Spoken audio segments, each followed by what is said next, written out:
Hola, ¿qué tal? Es un gusto estar nuevamente con ustedes. Como saben, cada una de estas cápsulas, más que nada es para bendecir su vida, que sea de edificación tanto para ustedes como para nosotros. Así es que el día de hoy quisiera hablarte de dos versículos de la palabra, dos versículos que los veo como en un contraste en cada uno de ellos. El primero está en el libro de Mateo 14. En este pasaje nos habla de cómo Jesús camina sobre las aguas y vemos que Pedro le pide que si verdaderamente es él, pues que lo llame, y él camina sobre las aguas, ¿verdad? Pero bueno, vamos a leerlos. En Mateo 14, 29 dice: «Ven», dijo Jesús. Pedro bajó de la barca y caminó sobre el agua en dirección a Jesús, pero al sentir el viento fuerte tuvo miedo y comenzó a hundirse. Entonces gritó: «Señor, sálvame». Aquí vemos algo que sucede con Pedro. Deja de ver al Señor, deja de verlo a Él y empieza a ver el agua, empieza a sentir, no sé, yo me imagino si estaba fría. Cuando uno pasa, por ejemplo, sobre el hielo, no sé si te ha pasado que caminas y tú sientes como esa sensación de que te puedes resbalar. Entonces imagínate caminar sobre el agua, tener esa sensación que te puedes hundir, que te puedes caer, ¿no?, hacia el fondo del agua.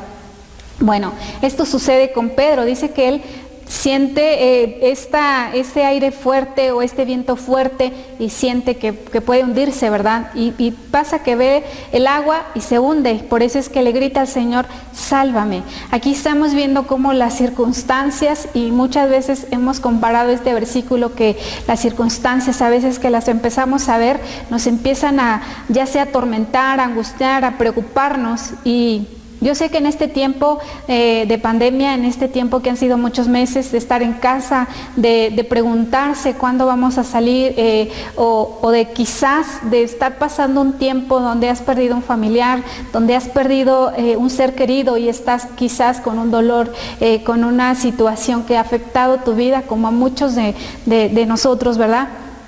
Y bueno, esto lo vemos en el versículo de Mateo, en el capítulo de Mateo, pero hay un contraste con otro versículo que quisiera leértelo también, que está en el libro de Josué 5:1. Algo pasa en este capítulo. Mira, cuando ellos van a cruzar el mar, cuando ellos son liberados, ustedes si han leído esta parte, vemos que el Señor primero libera a su pueblo, lo pasa por el desierto, lo cruza en el mar. Ellos ven como el mar se abre.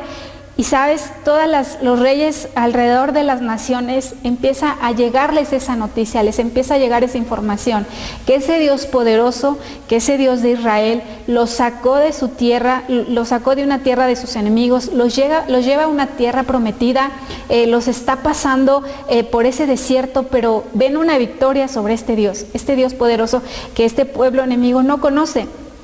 Y bueno, te voy a leer este versículo.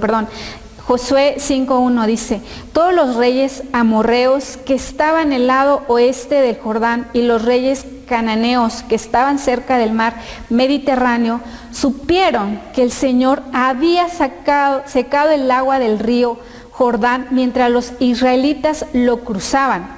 Y les dio mucho miedo». Escucha esto: les dio mucho miedo y no se atrevían a hacerle frente a los israelitas. Aquí vemos lo contrario. Aquí vemos el pueblo enemigo que se empieza a atemorizar, porque empiezan a llegarle los rumores que ese Dios poderoso los había liberado, que ese Dios poderoso los había sacado de esa tierra, y empiezan ellos a atemorizarse. Aquí vemos que estas circunstancias, que este pueblo enemigo, que ellos dicen algunas versiones, que se paralizaron de miedo.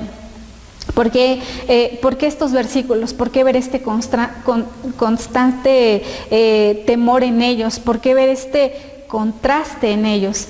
Porque sabes una cosa, a veces las circunstancias, lo que está sucediendo alrededor de nosotros, lo que estamos escuchando, quizás el desánimo, quizás el dolor de perder a un ser querido, está tratando de invadir nuestras emociones, nuestro sentir.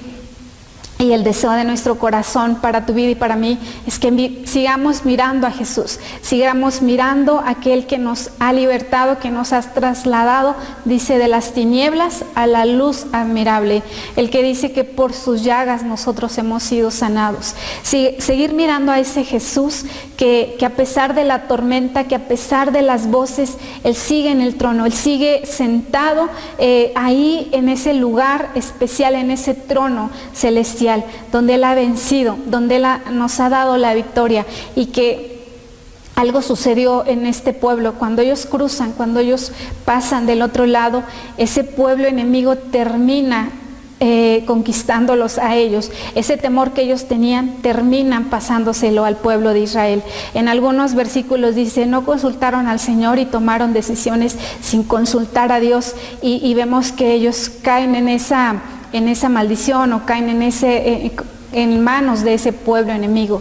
Y el deseo para nosotros, para tu vida y para mi vida, es que este 2021 sea un año donde no dejemos de mirar al Señor, que a través de tu devocional, a través de tu lectura de la Biblia, el Señor te muestre cada palabra, cada promesa a tu corazón, donde tú puedas aferrarte, donde podamos aferrarnos a esas promesas, y a no dejar de mirar al Señor, no dejar de mirar a aquel que nos ha dado la vida, aquel que nos ha liberado, aquel que nos ha dado paz, aquel que a pesar de las circunstancias, nos sigue bendiciendo, nos sigue dando esa paz.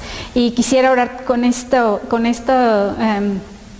palabra, declarando que el Señor para este 2021 sea su palabra, una palabra que conduzca tu vida, la de tu familia, que sea una palabra que te traiga libertad, que te traiga paz a tu corazón, que no dejemos de mirar al Señor, que no dejemos de mirar al Dios vivo, al Dios real, al que nos ha dado la vida, y no veamos las circunstancias, a pesar de que las circunstancias se siguen moviendo, no dejemos de mirar al Señor. En el nombre de Jesús, amén.